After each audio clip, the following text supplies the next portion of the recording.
चमकती पर्पल आंखें और अपने लंबे शरीर के साथ एंडरमैन क्रीपर के बाद दूसरा ऐसा मॉब है जो माइनक्राफ्ट की दुनिया में सबसे ज्यादा मशहूर है। एंडरमैन जो देखने में डरावने और खतरनाक लग सकते हैं, पर असल में एंडरमैन वो नहीं है जो हम सोचते हैं। पर इस वीडियो के एंड तक आपको एक आइडिया जरूर आ जाएगा कि एंडरमैन क्या है। यह अजीब से क्रिएचर माइनक्राफ्ट में सबसे इंटरेस्टिंग मॉब है, क्योंकि वो न सिर्फ टेलीपोर्ट करते हुए देखे जा सकते हैं, बल्कि वो ब्लॉक्स को भी उठा सकते हैं। और यही नहीं, हमारे कैरेक्टर की ही तरह एंडरमैन इकलौते ऐसे हैं जो माइनक्राफ्ट के तीनों डायमेंशंस में देखे जा सकते हैं। पर एंडरमैन्स की खासियत यहीं खत्म नहीं होती, क्योंकि जितना उनका रंग गहरा है उतना ही गहरा उनका ओरिजिन है। और जैसा कि हमने माइनक्राफ्ट की बैक स्टोरी में जाना, एंडरमैन माइनक्राफ्ट के एंड तक पहुंचने के लिए एक जरूरी पीस है और उसके एंड तक पहुंचने के लिए जरूरी है। पर ऐसा नहीं है कि वो माइनक्राफ्ट का इकलौता पीस है, और हम आने वाली वीडियोस में उसके बाकी पीस जैसे कि इलेजर्स, विदर, पिगमेंट्स और वार्डन, इनके बारे में भी जानेंगे। पर आज की वीडियो में मैं आपका ध्यान इन चमकती पर्पल आंखों वाले रहस्यमय एंडरमैन की ओर लेने वाला हूँ, और मैं आपको बताऊंगा क्यों वो हमारी मदद कर रहे हैं, कैसे वो हमारे पास पहुँचे, क्यों उनकी आंखों में देखने पर वो गुस्सा हो जाते हैं, और एंड वर्ल्ड में वो शानदार एंड सिटी किसने बनाई। तो इन सवालों के जवाब जानने के लिए हमें जानना होगा ये सब शुरू कैसे हुआ। तो ये सब शुरू हुआ जब सबसे पहली बार विलेजर्स एंडरमैन से मिले थे। ये वो समय था जब स्टीव और एलेक्स अभी नहीं आए थे, और विलेजर्स नेदर वर्ल्ड से अपने सफर के बाद वापस नॉर्मल वर्ल्ड में आ गए थे। वो कुछ ऐसा था जो पहले कभी नहीं किया गया था। उन्होंने न सिर्फ नर्क जैसी जगह से वापसी की थी, बल्कि उन्होंने नेचर को बदलने की कोशिश की थी। वो नेदर में गए तो थे अपनी गलती सुधारने के लिए, पर ऐसा करने पर उन्होंने अनजाने में कुछ नई गलतियां कर दी थी, और एंडरमैन उनकी उसी गलती का नतीजा था। क्योंकि विलेजर्स के नॉर्मल वर्ल्ड में लौटते ही एंडरमैन भी उनके साथ वहां आ गए थे। एंडरमैन जो विलेजर्स के लिए अजीब थे, इसलिए वो उससे डरते थे।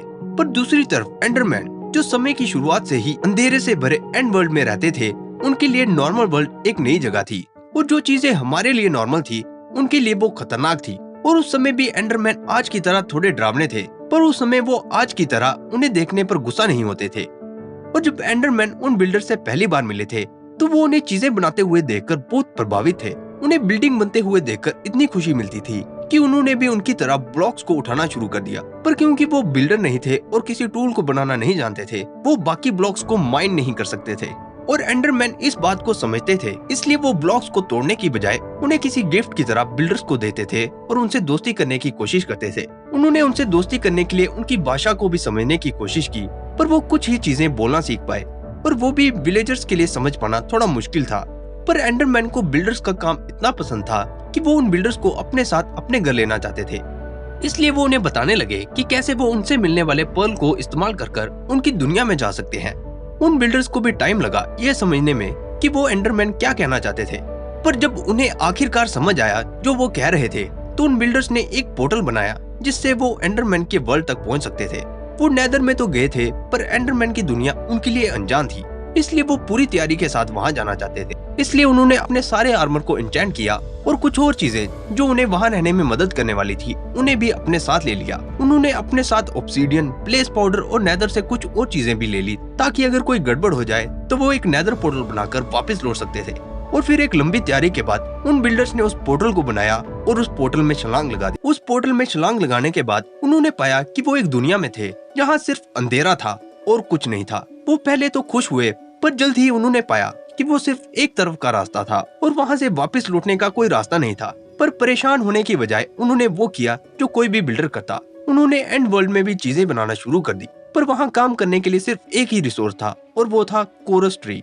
वहाँ भले ही अलग तरह के रिसोर्स नहीं थे, पर जो था वो उनके लिए काफी था, क्योंकि उन्होंने जल्द ही उन्हीं रिसोर्स से एक पूरी एंड सिटी बना दी थी। और उन्होंने जो अपने साथ रिसोर्स लिए थे उन्हें बहुत ध्यान से इस्तेमाल करते हुए वहाँ लाइट के लिए ब्लेज पाउडर के इस्तेमाल से एंडर रॉड भी बनाई।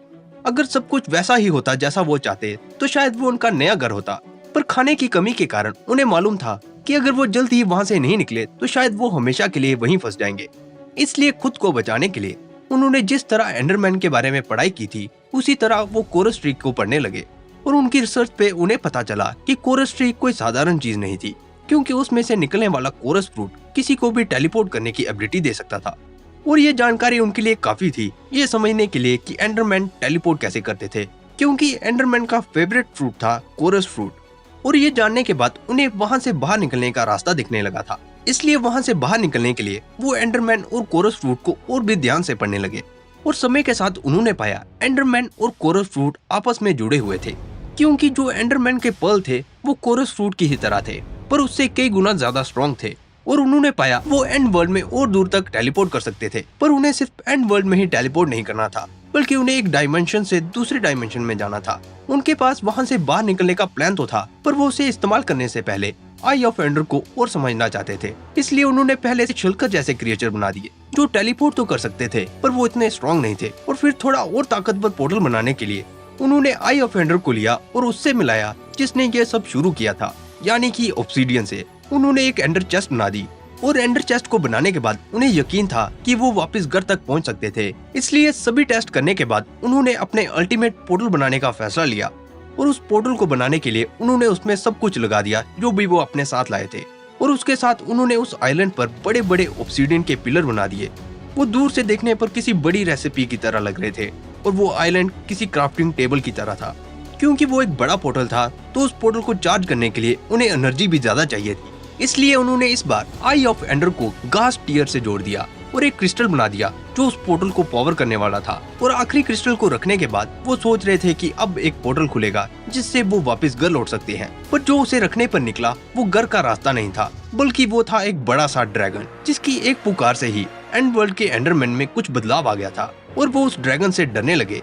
वो बिल्डर जानते थे कि उन्होंने एक बड़ी गलती कर दी थी और वो उससे नहीं लड़ सकते थे। इसलिए ड्रैगन से बचने के लिए उन्होंने उस कोरस फ्रूट को खाया और वापस एंड सिटी में टेलीपोर्ट हो गए। और अब वो वहाँ पूरी तरह से फंस गए थे। और उन्होंने देखा सभी एंडरमैन जो पहले बिल्डर को देखकर खुश होते थे, तो अब जब कभी भी कोई उनकी आंखों में देखता तो वो गुस्सा हो जाते, क्योंकि उन बिल्डर्स ने उनकी आंखों को लिया था और एक ऐसा ड्रैगन बना दिया था जिसके वो गुलाम बन गए थे। वो भले ही एंड वर्ल्ड था, पर सभी यहीं खत्म नहीं हुआ। अब भी एक उम्मीद थी, वो बिल्डर्स अब भी वापस लौट सकते थे, पर ऐसा करने के लिए उन्हें एंडरमैन बनना पड़ना था। वो बिल्डर जानते थे कि वो वैसे भी बचेंगे नहीं, पर अपनी गलती को ठीक करने के लिए और मदद को ढूंढने के लिए उन बिल्डर्स को वो करना पड़ा। वो जानते थे कि कोरस फ्रूट उन्हें टेलीपोर्ट कर सकता था, जिसके बाद उन्होंने कोरस फ्रूट को खाना शुरू कर दिया। उन्हें टाइम लगा, पर धीरे धीरे वो भी एंडरमैन में बदल गए। वो टेलीपोर्ट तो कर सकते थे, पर अब वो ना चीजें बनाना जानते थे और ना ही वो बोल सकते थे।